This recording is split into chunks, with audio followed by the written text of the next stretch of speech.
Alam mo kung gusto mong yumaman, dapat talaga madamot ka eh. Alam mo yun, dapat huwag kang bigay ng bigay. Hindi dapat ubos biyaya. Lalo na yung pagpapadala mo sa mga kamag-anak mo, yung pagpapahiram mo ng pera sa mga kaibigan mo, yung mga gastos na hindi naman talaga kailangan. Dapat maging madamot ka. Dapat maging makasarili ka.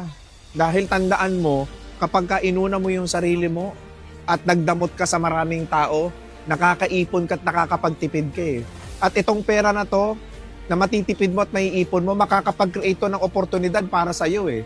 At yung oportunidad na makikreate mo, balang araw, sa kanila rin naman yun eh. Sila rin na makikinabang. So ibig sabihin, hindi ka magiging totoong madamot. Ang ginagawa mo lang, nagdadamot ka, nagtitiis ka sa ngayon dahil parte ito ng sakripisyo mo sa buhay na balang araw, buong pamilya mo naman ang makikinabang.